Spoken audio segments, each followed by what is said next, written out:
threaten this project. The federal government has appointed Labor MP Peter Khalil as the first envoy for social cohesion. His job's even more important since the security service raised the threat level in Australia. Peter, welcome. This ASIO announcement, it's serious. Surely it complicates your job.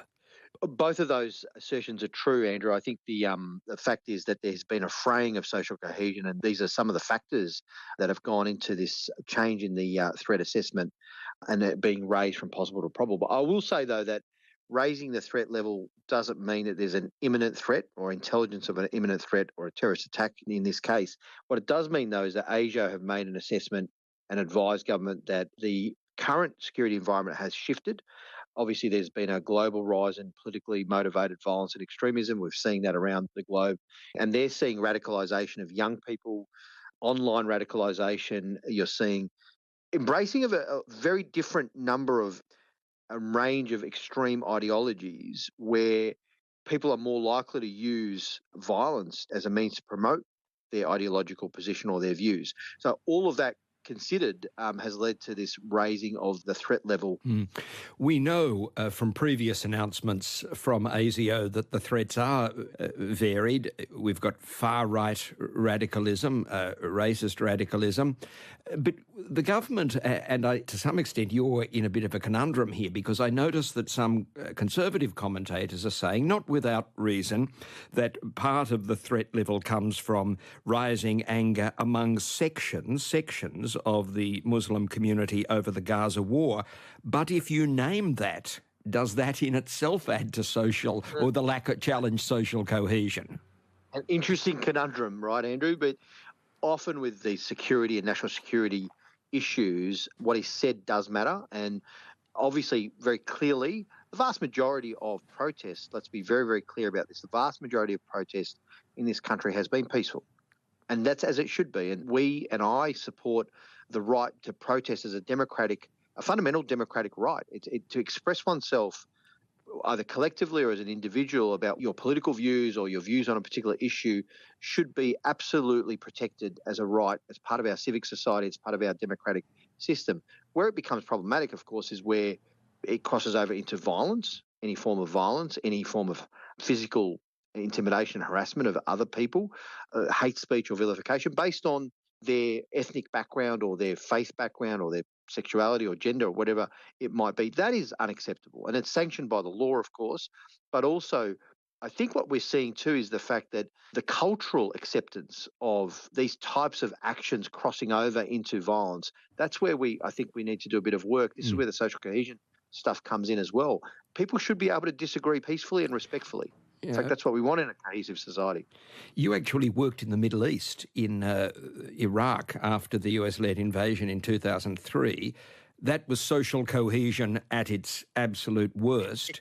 We're not going to have that here. But as you look at what's happening in the United Kingdom, where there are attacks on mosques, where there have been Islamist terrorist attacks, do you have fears that we could emulate the United Kingdom? That's a very important question. I'll come to the UK in a moment, but firstly, you mentioned Iraq. Yes, I do have some experience in this space, and in that period when I was sent there by the Australian government, I really worked on trying to bring Sunni, Shia and Kurd together, which was not an easy task, especially in the formation of a new government where you had deep divisions and disharmony and discord and deep conflict between those sectarian groups and ethnic groups, as you know the history of Iraq. So that provided me with a lot of lessons learned, and I think that certainly we're not in that particular kind of space, but the kind of polarisation that we're seeing in the UK, in the US, in parts of Europe, is something we want to avoid happening in Australia. We have a relatively harmonious multicultural society. Everything I think we're doing, frankly, Andrew, is to try and avoid the worst elements of this kind of polarisation and the violence we're seeing in the UK. These are not protests, as Prime Minister Starmer has said. They've become violence and thuggery. People have a right to express themselves in a democracy peacefully and freely, but to conduct violence against others, vulnerable minority groups based on their ethnicity or faith is totally unacceptable. And we need to try and find ways that we avoid the fragmentation devolving into that kind of violent activity across communities when people are so distrustful of each other. we've got to a point where we've failed as a society and our cohesion has broken down. We're trying to avoid that. The Prime Minister has been very cognizant of Australia and our relatively harmonious society being protected, but also enhancing it. Where are the ways we can improve? Because it's not just about multiculturalism, Andrew. There's socioeconomic difference, there's intergenerational unfairness, there's political perspectives and difference. How do we have all those different constituent parts engage and interact with each other and have those relationships without devolving into violence and conflict to resolve difference? You're right to celebrate the great post-war migration success in this country, but how do people maintain their culture and their tradition without bringing many of the grievances that drove them out of their countries of origin? Yes. For example, Dr. Jamal Rifi, a very prominent Muslim leader, said many of us in Western Sydney, said many of us left Lebanon because we wanted to escape this conflict. How do we maintain culture and tradition without the imported grievance? Well, my parents left Egypt to come to Australia because they were leaving persecution and war behind.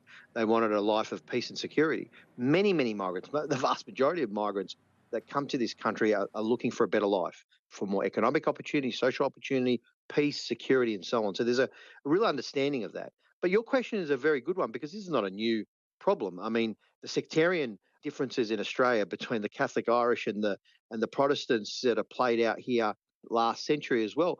There's been many, many moments in our history where there's been this kind of difference and how we've sought to resolve it. But you're pointing to the post-war period is really interesting because I think the answer is this. When you come to Australia, and all of us are migrants, unless you're an Indigenous Australian, you've come to a new country and you've embraced that country because it gives you that opportunity. The thread that kind of runs through for all of us, that connects us, despite our differences, despite our different ideological positions, our different political views, our different ethnicities or sectarian positions, is the thread of citizenship, the thread of being an Australian. And what does that mean? I struggled a lot, Andrew, growing up to understand what it means to be an Australian for myself. You know, as a second generation Australian of Egyptian background, I was often told to go back to where I came from. I'm like, I was born in Melbourne. My parents used to say to me, yes, we've come here, it's difficult. We grew up in a housing commission. We faced a degree of prejudice and racism. All of that happened. But there was also that fair go. And I know people, it sounds like a bit of a cliche, people say the fair go, but it's true. There is this sense of egalitarian principle amongst Australians as part of our culture, if you like, more broadly, the sense of a fair go. And so what connects us, I think, is really important. That may be where the answer lies. Yeah. I was going to ask you about your own background because you're of Coptic Egyptian background. The Copts, of course, the ancient Christian community of Egypt, they've had it pretty bad over centuries. But here's the thing, Peter. Is it a case that sometimes when reins of authoritarian government are loosed, so also are sectarian passions? That's very true. And we've seen examples of that in the late 20th century and early 21st century conflicts right across the globe. That's certainly true. There is an experience that we have that, you know, as a Coptic Christian background where there has been a lot of prejudice and discrimination and over 1,000 years of persecution up and down, depending on the rulers of the time. But there's also been, and this is a really interesting point, and I think goes to our multicultural model here, our family friends are Muslim friends. We share their Eid. It was part of our traditions to go to their Eid, Eid al-Adha or Eid al-Fitr, and they would come and celebrate Christmas with us or Easter. And we shared that together. And I was a little kid, I didn't know any better. To me, it was just one big party, whatever the sort of religious celebration was, right? Probably a very good party too. It was very good food. But that familial connection, regardless of one's religious background, what connected us to was the Egyptianness and that cultural heritage that we shared. It's really important. And this is why it's so sad to see, you know, the examples that we were seeing where people are attacking others based on their faith background. Now, there is a deep anguish and a deep pain that many Australians are feeling about the war in Gaza, and rightfully so, because many have family they've lost family in Gaza. I know many people in my community who've lost members of their own family, Palestinian members in my community. There's a deep pain there. But that doesn't mean anyone of Muslim background or a Jewish background should be attacked because of their faith. because of a conflict overseas. Just finally, Peter, you're a social democrat. The Labor Party, it used to be a social democratic party. It now brands itself, I guess, far more forthrightly as a progressive party. Part of progressive ideology has been, to some extent, the encouragement of, or the tolerance of, identity politics. Does this threaten social cohesion? Reminding people of their difference, as opposed to the sort of universal values that social democracy once represented? I like the fact that you've gone to political philosophy, Andrew, with this question, because I do think about what our party, our values and what we stand for, and I still consider myself clearly to be a social democrat in the sense that I think government plays a role in adjusting for fairness in society and in community and across the policy spectrum. This point that you make about identity politics, it goes back to our earlier discussion around what do we mean by multicultural Australia, where there's this diversity of views, diversity of backgrounds, and a celebration and an embracing of that difference, that different identity. I think that makes us stronger as a society. But at the same time, you're pointing out something which is really interesting, because which identity is prioritised? That's a really important question.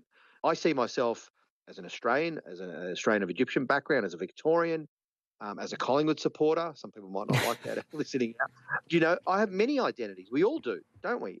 I guess the thing is that when others have different identities, that you are able to respect that identity, embrace that cultural difference as well, learn from it, but at the same time be free to practice your own or express your own identity in many respects, but also do so in a peaceful and respectful way when there is disagreement, when there is sectarian tension.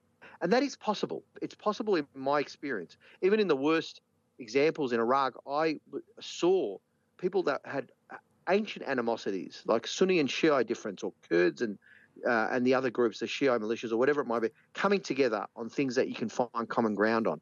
And I think that's probably a key to the social cohesion. It gets a lot harder. It's a lot harder today because of social media.